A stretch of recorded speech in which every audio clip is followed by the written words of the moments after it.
fa le miarabantsika rehetra aminaran'i Jesosy tsika izay tonga eto anivon'ity toerana ity tsika ihany koa izay manaraka amin'ny alalan'ny tambazotra dia faly miarabantsika rehetrarehetra aminaran'ny tompo androany.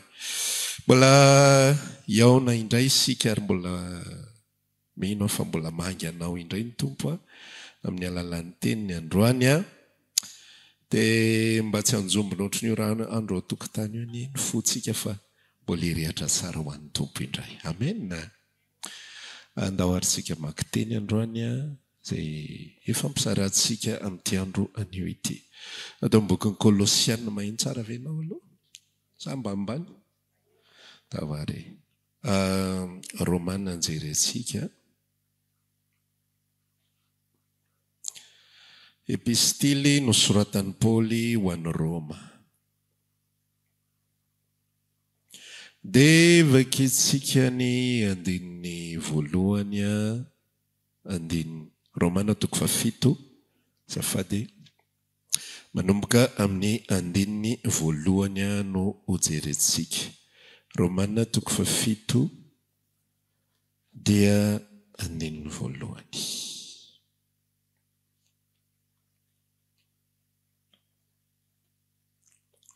Toy izao no voambarany soratra masina aminaran'i Jesosy. Tsy fantatrareo va ry rahalahy fa miteny amin'izay mahalala ny lalàna aho. Fa ny lalàna dia manapaka ny olona raha mbola velona izy. Fa ny vehivavy izay manambady dia feheziny lalàna ho an'ny lahy raha mbola velona ny lahy. Fa raha maty kosa ny lahy dia afaka amin'ny lalànan'ny lahy izy. Ka raha mbola velona ny lahy ka manambady olon-kafa raha vehivavy dia atao hoe mpitsangatsanga izy. Fa raha maty kosa ny lahy dia afaka amin'izany lalàna izany izy ka tsy mba mpitsangatsanga na dia manambady olon-kafa azy. Ary amin'izany ianareo koa ry rahalahiko dia efa natao maty ny amin'ny lalàna noho ny amin'ny tenan'i Kristy mba ho vadin'ny hafa ianareo dia izay natsangana tamin'ny maty mba havokarantsika ho an'Andriamanitra. Ny faharoa izay hojerentsika dia atao bokin'ny Kolosiana 3.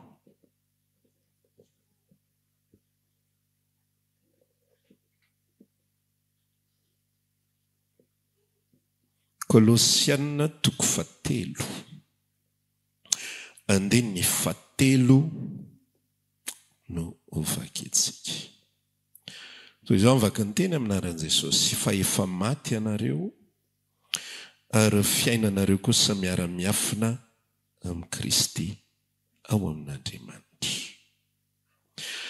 Ny teny atao amin'ny bokin'ny Romana 9 sy ny 7 dia miresaka fahafatesana daholo. Dia ao amin'ny Romana 9 sy 7 somary lalindalina kely ny teksta fa lakile goavana be mihitsy amin'ny fiarahana amin'ny tompo izy io dia mila azontsika tsara ny fandehana. Eto ary Paoly dia manazava miresaka izy aloha mikasika ny lalàna fa misy double implication io zavatra io. Izany hoe mandray anankiroa io zavatra io. Ny jiosy dia ny lalàna no nifehy azy. Fa ny jentilisa kosa dia ny fahotana rery ihany no nifehy azy. Misy mifandray ilay izy ny lalàna ihany moa zany velomin'ny lalàna ny fahotana fa ilay ambarany eto amin'ny Romana 7 izany no resahako. Dia ao anatin'ny tontolo-piainan'ny olombelona dia zavatra mila fantatritsika zasy ianao dia izao. Misy manapaka foana izy. Misy maninona izy? Misy manapaka foana izy. Misy mifehy izy. Misy patron izy. Na tianao na tsy tianao zany dia misy patron ianao io. Ianao tonga eto dia misy patron ianao. Ianao manao action anankiray, manao fihetsika iray dia misy mibaiko ianao io. Fictif be na zavatra zavatra atao ohatrany hoe ampianarina ny olona sy ampahafantarina ny olona fotsiny ny resaka hoe libre arbitre na hoe malalaka amin'ny fisafidianana fa ny marina ny hetsika rehetra ataon'ny olombelona dia misy daholo ao ambadika misy mibaiko daholo izy ao ambadika ohatratsotra zany zao hoe raha ohatra ka mena ohatrany hoe apetraka fotsiny anatrehan'ny olona zany hoe iza ny tianao tia no hoaninao sa ohatrany hoe toto zany tsy hoe mampitana atsika amin'ny toto ataoko atsika fa tsy ianao fa tsy hoe mampita atsika amin'ny toto fa raha ohatra zao apetraka eo anatrehana toto anankiray hoe tia misy brocoli dia tia misy hena dia safidy ve ny anaran'izany tsy safidy ny anaran'izany fa misy manery azy ao misy manery azy foana ao matsiaro ianao an'ilay Korinthiana 4:5 ny fitiavan'i Kristy no manery anay dia ohatran'izay fiainan'olombelona misy patron izy ao tsy tamaso mibaiko azy rehefa nony ianao any dia patron anao tsy maintsy manosika anao hihinana na dia be ampopo be ary ianao za tsy hihinana an'io fa rehefa mihamitombo ny ano anina dia tsy maintsy miditra ao anatin'izay dia eto Paoly mampita ny fiainan'ny olombelona ny fiainan'ny Israely aloha voalohany indrindra amin'ny izy sy ny lalàna amina olona mpivady dia ny rindram-piainana sy ny fandamiana-piainana napetraka Andriamanitra dia zao ny lahy no lohan'ny vavy amin'ny zavatra rehetra ary tahaka ny aneken'ny vehivavy ny vadiny tahaka ny aneken'ny fiangonana ny Kristy no tokony aneken'ny vavy ny lahy amin'ny zavatra rehetra dia jereo tsara ilay sary izay omeny Paoly eto amin'izay ary fa hiditra mivetantsika Romana 7 tsy fantatrareo va ozy izy fa ry rahalahy fa miteny amin'izay manana ny lalàna fa ny lalàna dia manapaka ny olona raha mbola velona izy fa ny vehivavy izay manambady dia fehezin'ny lalàna ho an'ny lahy raha mbola velona ny lahy zany hoe ny lalàna dia manapaka ny olona raha mbola velona izy raha mbola velona ozy izy mivady n'ilay vehivavy dia io no manapaka azy fa rehefa maty ilay vady-panapaka dia na raha maty bon lehilahy moa zany resany raha maty le vady-panapaka dia afaka miova patron amin'izay izy azonao le resaka loatra eo misy lehilahy dia io no ambonin'ilay vehivavy mandra-pahafatiny io raha miaraka amin'olo-kafa izy izy dia mpijangajanga ny anaran'izay fa raha maty io ka miaraka amin'olo-kafa amin'izay izy dia tsy mpijangajanga tsony izy satria efa maty ilay mpifehy azy ny lalàna amin'izay napetraka Andriamanitra teo amin'ny toerany lehilahy iza tsara le lalàna lehilahy dia zao nataon'Andriamanitra tamin'ny Israely rehefa namely lalàna izy ao bokon'ny Deutéronomia 20 zao lalàna zao izy tsy mainka ankatoavinao tsiraray avy izy rehetrarehetra dia raha ankatoavinao reo dia ho tonga aminao so aminao zao fitahian'izao fa raha tsy ankatoavinao reo dia ho tonga aminao kosa zao ozin'izao dia lasa amin'izay le vehivavy izay endrika Israely mankatony lalàna satria maninona misy manery azy ao inona le manery ny faniriana ho tahina dia manery ihany koa ny tahotra ny loza tahotra ny ozina zareo tsara ny anatin'ny fiangonana be dia be ihany fa reo zavatra roa reo ihany mbola lalovin'ny olona foana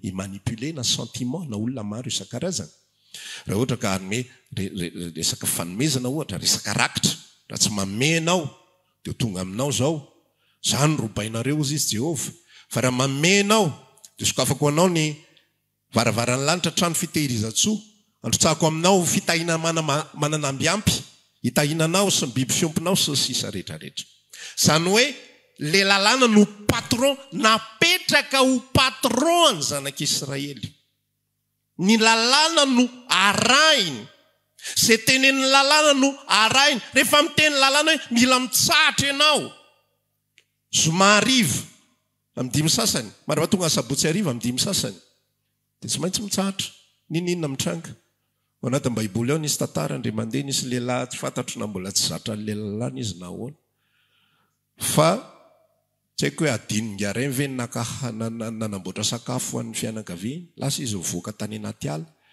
dia naka hazo izy dia nitrotro hazo hitan'ny Israely dia nentiny teo amin'ny Mosesy ahoana ny anaovana an'ity lehilahy ty fa tratry ity nitondra hazo tamin'ny andro sabata dia nanontaninan Jehovah fa ahoana ny atao aminy avoaheny ivelan'ny tanàna izy dia toray vato satria maninona ny lalàna no mife sy manapaka rehefa tonga Jesosy dia tsy azo tonga dia forsena fotsiny hoe bon efa tonga Jesosy ka miala ianao ry lalàna azonareo le tantara teo raha mbola velona ny lahy dia mijangajanga ny vavy raha miova vady fa rehefa maty ny lahy dia tsy mpijangajanga tsony izy ny vadin'ny Israely dia ny lalàna ary ny vadintsika jentilisa dia ny fahotana tsy afaka tonga dia natsofoka amboletra fotsiny Jesosy hoe tapitra ny tantaran'ny lalàna fa miala amin'izay fa zao tsy maintsy natao aloha maty ny anankiray amin'ireo zay maty zany dia afaka eo ambanin'le fahefana azonareo le izy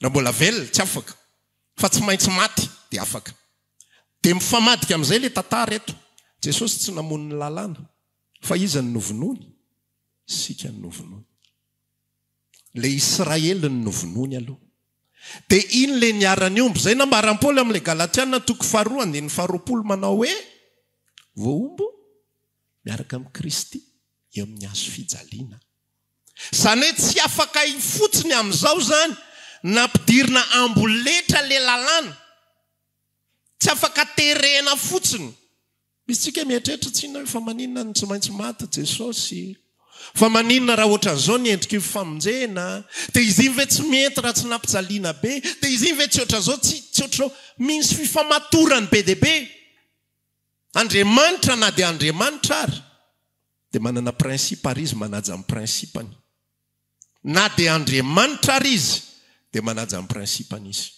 dia ny prinsipany dia zao izy ihany nametraka an'le izy dia izy ihany no manaraka an'izay prinsipa zay tsy maintsy zao ny lalana leka tsy maintsy misy maty ao aloha tsisy miala fotsiny amin'izao zany dia tsy ny lalàna ozy ako ny novonoana fa ny lalàna mbola misy foana hatramin'izao ny Jesosy mbola mankatoa lalàna fa zay ao amin'ny Kristy Jesosy zay le vakintsika tao amin'ny bokin'ny Kolosiana toko 7 teo fa efa maty ianareo ary ny fiainanareo amin'izay miara-miafina amin'Andriamanitra amin'ny Kristy Jesosy ao amin'Andriamanitra zany hoe tamin'ny fotoana nahafatesany Jesosy teo amin'ny hazo fijaliana dia nomboana teo aminy ihany koa ny olona rehetra ny olona rehetra izay ho vonjena aty ambadiky ny hazo fijaliana tsy Paoly rery ihany no niara voaomby tamin'ny hazo fijaliana niaraka tamin'ny Kristy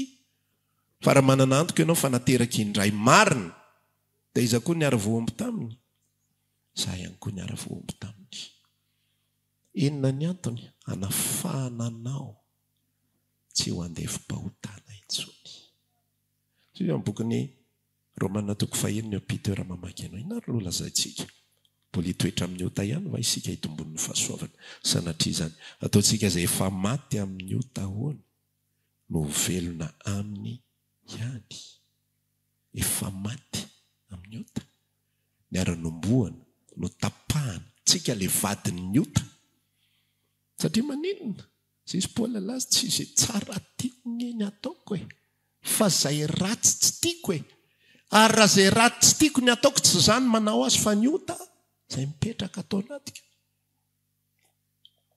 tsy manan-tsafidy le olombelona teanao ny mety izy teanao ny tsara izy fatany ny tsara fa tsy vitan'le izy tsy hainy manao an'le izy satria maninona mbola tsy voavidy izy tsy voavidy dia rehefa mbola tsy voavidy ny andevo anankiray tena mahafinaritra azy be tahaka ny ahoana ary le patron anankiray tsy afaka manao sitrapony io izy tsy afaka ny manao an'izany izy fa tsy maintsy manaraka sitrapony le mbola tompony ihany izy dia tsy maintsy novidiana zasy ianao teo am-pelantanan'ny fahotana Jesosy tsy mividy antsika teo am-pelantanan'ny Satana manipule ota fotsiny ny ainy atao fa tsy novidiana isika teo am-pelantanan'ny Satana fa lay gadra-pahotana iny mihitsiny Ino tsy maintsy natsonika tamin'ny rano Jesosy Kristy izay nilatsaka ho fanavotana asianao. Amen.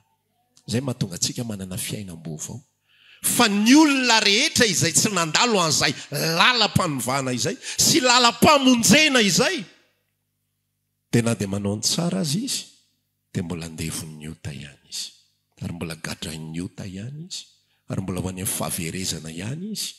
Ireo ilay lazain'i Jesosy ao amin'ny bokin'ny Matthieu 7:19-20 raha tsy diso aho milaza hoe maro no avy eto amiko ilaza hoe tompoko. Fa tsy izay manao amiko tompoko ny hiditra amin'ny fanjakan'ny lanitra, fa izay manao ny sitrapony ny raiko izay ny an-danitra. Be dehibe ny olona ho avy dia ilaza, fa ny patron ihany ny rappel anazy vita. Tsisy mividy taty amiko izany nga fa mbola ananga. Na dia niezaka ny vavakabery, na dia ohatran'izao, na dia ohatran'izao ary. Zao amin'izay ilay sary toyany anatin'ilay tantara. Rehefa niara-maty tamin'i Kristy isika, ny zavatra rehetra izay ambaran'ny Paoly ireo tena mahagaga mihitsy hoe tena zavatra avy amin'Andriamanitra, fa tsy vitan'io serovoan'olombelona io no mikajikajy hoe avato dia hoato dia tsy mifandona izy rehetra fa miara-mirona dolidoly. Raha mamaky fotsiny ianao ny Korintiana 4:5 izay efa haitsika tsara mihitsy hoe ahoana moa? Maty hamonjy ny olona rehetra izy mba tsy ho velona ho an'ny tenany intsony izay rehetra velona, fa velona ho an'izay efa maty sy tsangana tamin'ny maty hamonjy azy, ary amin'izany dia tsy malala olona araka ny nofo intsony isika. Izay indrindra toy an'ilay tantara. Le processus zany zay aloha ny départ, tsy maintsy nomboana aloha. Rehefa nomboana le olona dia maty izy. Rehefa maty izy dia tsy ao ambany lalàna intsony. Amen. Ary rehefa maty izy dia tsy ao ambany fahotana intsony. Tsy andevo-pahotana intsony ary tsy baikoa ny lalàna intsony. Afaka libéré tanteraka. Fa zao amin'izay le tantara tsy mijanona eo le izy. Fa rehefa maty ianao dia makaiza amin'izay ary. Io le problème amin'izay maty. Ho aiza amin'izay? Inona ny toyany? Normalement tsy rehefa maty dia tapitra ny tantara. Sa tsy izay? Tapitra, vita, fin. Maty ny rôle. Vonoina amin'izay ny akatona ny salle de spectacle. Fa tsy izay le izy. Fa rehefa maty isika, dia ozy izy manambara hoe miara atsangana aminy. Jesosy mitsangana amin'ny maty. Dia ianao mandeha fiainam-baovao. Ary io fiainam-baovao alehanao io dia tsy fiainam-baovao eto amin'ny tontolo hita maso, fa ho amin'ny fanjakan'ny lanitra amin'izay. Izany hoe ny olona ao amin'i Kristy dia maty eto amin'ny tontolo hita maso, fa velona ao amin'ny fanjakan'ny lanitra. Azonao izany? Azonao hoe? Za maheno an'izany miotakotana mihitsy ny anatin'ny foko any. Maty eto amin'ny hita maso, fa velona ao amin'ny fanjakan'ny lanitra. Izay zavatra mitranga eto amin'ny fiainantsika hita maso dia tsy io intsono no zava-dehibe. Zasy ianao mbola velona, zasy ianao mbola miaina, mbola mila mihinana sakafo tsika raha riva, raha pitso maraina, mila miasa tsika, mila manao zavatra rehetra izay ataon'ny olona izay mbola andevon'ny fahotana isika. Sa tsy mara zany? Miara-miaina eto amin'ilay zao tontolo zao amin'ilay olona izay mbola andevon'ny fahotana. Fa zasy ianao efa maty. Efa maty. Dia ny fiainantsika amin'izay ozy izy le Kolosiana 3:7 dia maninona? Miara-miafina amin'ny Kristy Jesosy. Ao aminy amin'izay no misy antsika. Misy olona nametraka fanontaniana hoe fa maninona isika no tsy mankatò lalàna intsony? Maninona isika tsy mankatò ny sabata? Maninona isika tsy mifady ny biby fadiana? Satria ny antony dia izao, ny olona maty dia tsy afaka mitandrina sabata intsony. Azy tonga dia repos éternel, RIP, rest in peace. Fialan-tsasatra foana mandava-taona. Ny olona maty tsy misy an'izany intsony aza mihinan-kisoa. Ny olona maty fa izy dia mbola ho teneninao an'izany indray. efa maty izy mbola hoteneninao an'izany ndra. Nisy papa zay tamin'ny tantaran'ny Eglizy Katolika, tantara tena nisy tia. Dia nanondrana be io papa io. Rehefa nanondrana io papa io dia maty izy dia nisolo. Dia rehefa nisolo izy dia tsy haiko hoe inona ny lonolon'le teo arinany, fa ozy izy le teo arinany tsy maintsy tsarainy iny papa iny aloha. Gaga daholo ny olona fa ahoana zany zavatra zany. Dia tsy nanaiky mihitsy ny arainy, tsy maintsy tsarainy iny ka dia navoaka tao am-pasana le papa. Dia napetraka teo amin'ny seza teo dia nadinina. Manaiky ve ianao? Manaiky matotsy miteny. Fiampangana faharoa. Manaiky ianao sa tsy manaiky? Manaiky matotsy miteny. Fahatelo. Ny maty tsy azo atao ninina intsony. Tsy azo atao na inona na inona. Za te hizara aminao amin'ity andro anio ity fa ny olona izay velona sy eo ambany eto ambonin'ity zao tontolo zao ity dia tsy afaka ny anana fahefana amin'ny fiainako za zay efa niara-maty tamin'i Kristy. Misy ny olona na dia efa nanteraka indray raha fa nohony amin'ny tsy fahalalana dia mbola matahotra izy an'ireny karazan-javatra ataon'ny olona ireny. Vao misy zavatra kely mametrapetraka zavatra kely eo amin'ny tokoana tranony eo dia efa matahotra. Efa ahoana ny fandehan'izany?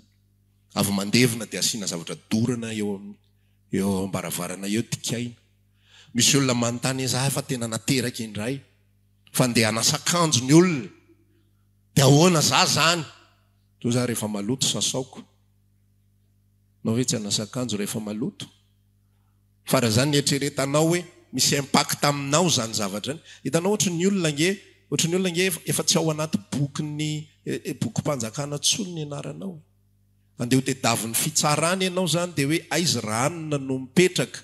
Dia tedavina le ranona tsy miexista ao anatin'ny boky. Ka ho tediavina ho aizy izy dia ho atao inona intsony. Ho tediavina ho aizy izy dia ho atao inona intsony. Rehefa ao amin'ny Kristy Jesosy isika ka niara-maty taminy, miara mandeha amin'ny fiainam-baovao, io tsy ao anatina condition hoe efa tena mety be ve ny fitondran-tenako efa tena masina be ve ny fototra ihany no mitondra ny zavatra rehetra. Tsika mitondra tena tsara, tsy nisy mpibaiko hafa intsony hoe hidiran-doza raha mitondra tena ratsy, fa ny antony hitondrako tena tsara fitiavan'i Kristy iny manery satria maty izy hamonjy ahy. Ary maty hamonjy ahy izy mba tsy ho velona ho an'ny tenako intsony fa ho azy amin'izay manomboka izao. Noho izany hitondra tena tsara. Noho izany anao izay sitrapon'Andriamanitra. Noho izany anao izay tsy hanafotoana ny hafa. Noho izany hitory ny filazantsara, tsisy fitahinan-drasako ao anatin'izany. Noho izany hanomea, tsisy nininan-drasako tsony ao anatin'izany. Efa maty isika ary fiainantsika miara-miafina amin'ny Kristy Jesosy. Efa natao maty isika ary rahalahy ozy izy le Romana 9 noho ny amin'ny tenan'ny Kristy. Miara-maty amin'ny Kristy mba tsy hisy impact amintsika intsony zao tontolo zao ary tsy hanana ny fisainany zao tontolo zao intsony isika. Zany nge mahatonga antsika zavatra fa ny fampitaizana eto amen. Fa tsy ny tsy ambaratelo ny fahombiazany. Zany nge mahaliana ny olona zao tontolo zao eo ambany fahotany zany. Fa raha zanak'Andriamanitra ianao tsy tokony zany intsony ny aliananao. Efa maty fe ianao dia mbola tsy ambaratelo fahombiazana ny tediavinao. Possible ve zany? Olona ao am-pasana dia omena ny tsy ambaratelo ny fahombiazana. Tsy efa ao anaty monde vaovao isika zao. Efa ao anaty tontolo ara-panahy isika. Izy ny tenin'Andriamanitra milaza hoe tafafindra hiala amin'ny fahafatesany ianao ho any amin'ny fiainana amin'izay. Zany mahatonga le olona tsy eo ambany lalàna ny olona velona intsony. Lay vehivavy dia teo ambany lalàna ny olona velona rehefa mbola velona le lehilahy. Fa rehefa maty le lehilahy tsy eo ambany lalàna le velona intsony izy fa libra amin'izay izy, manambady hafa amin'izay. Tahaka izany ihany koa isika. Natao maty isika, za maty ny amin'ny fahotany, nomboana niaraka tamin'i Kristy Jesosy. Mba ho libra n'olotra ny tenako, ho mpanompony amin'izay sy handeha araka ny sitrapony, ary tsy eo ambany ny fahefan'ny zavatra hafa intsony. Sasa ianao mandehandeha eto amin'ity zao tontolo zao ity, fa fiainantsika raha lasena bavy tsy eo pelatanan'izan'izy zany za tena sako mihitsy mizara amintsika tsirairay avy mba masahi amin'izay mijoro amin'izany zavatra zany aza miforo-drambona dia tsisy rambo ary sika eo anatrehan'ny olona izay mampitahotra eo anatrehan'ny olona izay manao menasy raha vao miainga amin'ny menasy tokony hiakatra ny radarany mahazanaka Andriamanitra anao any anatinao tsy mba zany misy an'ireny olona reny potika nge ianao raha anao an'izao ahy potika ianao raha ataoko an'izao potika ianao raha ataoko an'izao simba ianao raha ohatra an'izao fa masahi mijoro za zanaka Andriamanitra tsy eny ampelatananao zany ny fiainako tsy mahakasika ianao na volondoray ary ozy izy Jesosy ny resaka azoko atsaina mihitsy mipozin'izy Pontio Pilato nanontany be deaibe aloha Pontio Pilato fa ahoana nifandeha zao fa ahoana nifandeha zao fa ahoana ty dia ahoan'ry fa maninona zao tsy mamalykory va ianao ny amin'izany fiampangana rehetrarehetra zany tsy fantatrao va fa manam-pahefana iazonanao ary manam-pahefana andefanao ohatra ny hitako mipozin'i Jesosy totika amin'izay izy maninona tsara manam-pahefana iazonay ianao dia manam-pahefana andefa mila fantatrao amin'izay androany fa tsy manana an'izany fahefana zany ianao raha tsy nomenanao avany an-danitra zany tsy taitra mihitsy izy miteny Pontio Pilato izy tsy miaina tsy rara iny fa taitra amin'izay le radara mahazanaka Andriamanitra tany anatin'ny fonontany vao niainga amin'ny menasy hoe za manam-pahefana andefanao ary za manam-pahefana iazonanao tsy nanaka an'izay Jesosy tsy manana fahefana zany ianao ny fiainako eo-pelantanany raiko rehefa voatazona dia voatazona izay ny sitrapony ary rehefa lasa dia lasa izay ny sitrapony ozy Paoly rehefa miresaka tsika namatina velona an'Andriamanitra tsika any Kristy tsika tsy matahotra fahafatesana zany zany gne mbola geje tahotra fahafatesana tahotra loza tahotra karazana zavatra maro isan-karazany tahotra mpamosavy tahotra piskidy tahotra olona manisy ratsy rehetrarehetra zao tsy fantatrao ngasa vao misy manao an'izay tsy fantatrao tsy fantany akory le izy fa tonga dia oka zoka oka mariny zany le olony zao tontolo izao za olony fanjakany lanitra ny fiainako dia efa maty tsisy nizaniza mahita zany raha tsy Andriamanitra mamela azy ahita tsisy nizaniza mikasika raha tsy Andriamanitra mamela azy hikasika ny fiainako tsy eo ambany fahefana izany izy tsisy afaka manisoa matsiaro ny ten'Andriamanitra tamin'ny Jakoba ako ny resaka izy rehefa nienjeha Labany ngarainy nandeha nitsoka izy rehefa nienjeha Labany ngarainy dia efa manomboka me manakaiky Labana Jakoba miaraka amin'ireto zaza mambehivavy akoso-gana ondry dia moramora fa nisehon'Andriamanitra Labana ny alin'iny saika andeha amely an'i Jakoba tonga dia niseho tamin'ny Andriamanitra dia zao ny tenin'Andriamanitra tamin'ny Labana zao ny lazaiko anao tsy azonao kitiany Jakoba ary tsy azonao itenenana na tsara na ratsy izy tsy manana an'izany fahefana zany ianao iteny soa na iteny ratsy any Jakoba hitanao hatramin'le langage tsara manina ary Andriamanitra tsy limite hoe tsy azonao hozonina izy raha te hiteny tsofrano izy fa ozy Andriamanitra hoe na soa na ratsy tsy mahazo satria manino na soa na ratsy za manao azy zay soa rehetra za manao ny amin'io karakarany amin'io tsy mila nitananao ahy karakara soa ny amin'io ary zay ratsy rehetra hitako ihany koa ny tokony ho atsoina rehefa anao an'izay fa ny fiainan' Jakoba zany mitondra azy Jakoba izay tsy lazaina akory ny fiainan' Jakoba dia miara-miafina amin'ny Kristy ao amin'Andriamanitra fa za sy ianao nilazana zany fiainantsika miara-mafina amin'ny Kristy ao amin'Andriamanitra tsisy olona afaka manao soa anao na lela-paladia ara-baky teny ianao na nambitamby ianao na anao mampalahelo ianao na hisarimy ianao tsy mety io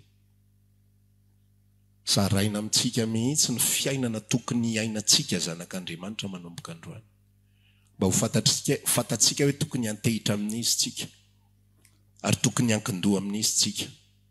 Raha hitady fity ihany ianao any amin'Andriamanitra mitady fity. Any ny fahitapity ilaitsika. Amenna.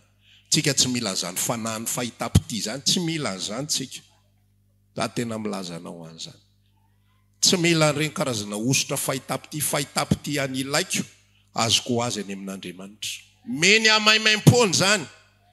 Meny ahy zany amin'ny fotoana izay ilako an'izany. Atao zany tsy tonga dia mbola tsy ilaiko zany. Zay fandeha ny fiainana. Fa hitanao ilay fiainan'olombelona mandeha tany eto ambonin'ity tany mety solafaka ity sy miloloha lanitra lava mety lena ity. Tadavina daholo ny fomba rehetrarehetra tsaratsara an'ilay antom-pisina eto ambonin'ny tany. Amplamindamina, ampaconfortable ny eto ambonin'ny tany.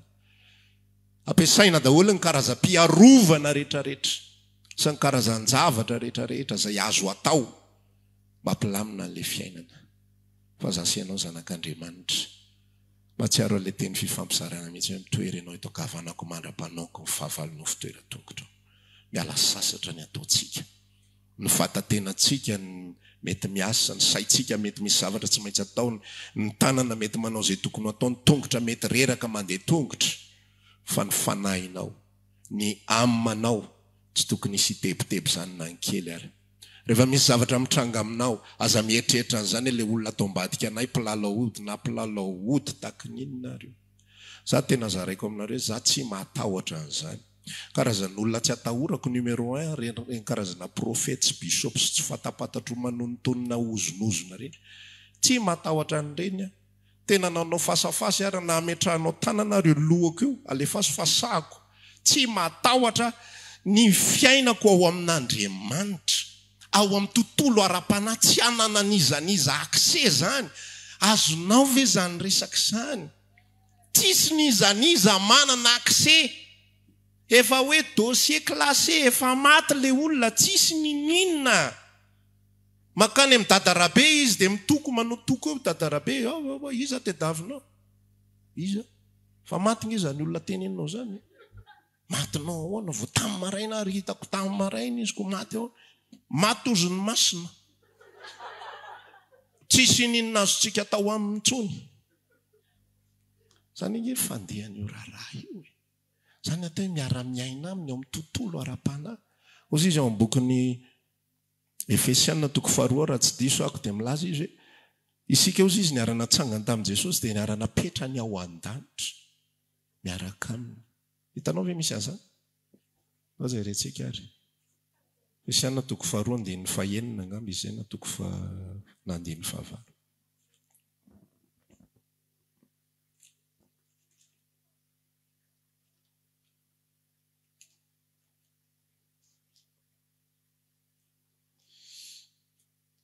Efesiana toko 4 andininy 9.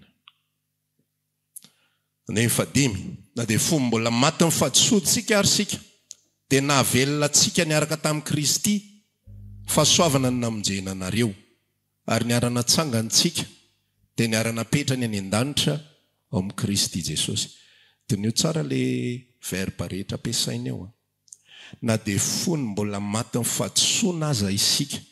Zany hoe ilay olona niaina tamin'ny andron Jesosy aloha resany teo. Dia nahavelona antsika sady izy niaraka tamin'i Kristy. Azonao? Tsy izao voavelona fa niaraka tamin'i Kristy. Tany 2 taona lasa dia efa velona sahady. Azonao? Mbola maty amin'ny fahotana dia efa velona. Ao amin'ny tontolo ara-nofo ianao mbola maty amin'ny fahotana. Mbola eo ambany fanandevozana. Mbola mandehandeha. Le ianao taloha zany. Azonao le izy le ianao taloha iny. Ianao mbola manondrana ny velany tany. Mbola tsy tafahoana tamin'i Jesosy. Zay natao hoe mbola maty ny fahotana. Fa ny zavatra nitranga, mbola tsy teraka akory dadabe anareo, dia efa ozy izy miresaka hoe efa navelona anao sahady niaraka tamin'i Kristy izy. Miandry fe-potoana fotsiny, zany hoe le fiainantsika rehetrarehetra zany nge fifamenoana daholo ny zavatra rehetrarehetra izay ifampiresantsika eto hoe le fiainana niverinao fa ratsy taloha e. Le fiainana niverintsika fa ratsy. Tsy herovatena reny zavatra reny, nety anka izany le izy, za fotsiny tomany tamin'ilay zavatra. tena nanao ny ratsika ary tena nanao ny tsy mendrikitsika fa reny rehetra reny efa sous contrôle n'Andriamanitra daholo. Mety tena nanisy ratsy ianao tany amin'ny lasa, ratsy mivantana na ratsy tao amin'ny tontolo ara-panana, ratsy tsy tany amin'ny tsy fantatro, fa Andriamanitra mamela an'ireny zavatra rehetrarehetra reny hitranga. Ary ankehitriny isika rehefa voafonjy ao aminy dia efa tsy hanana nizaniza accès zany intsony, tsisy ninninina tafiditra ao anatin'izany tsy fananam-bola, tsy manana accès aminao io fa matoa io nahitanao ny rainao any an-danitra mihitsy ny nanoro io petafo kely vetivety lo.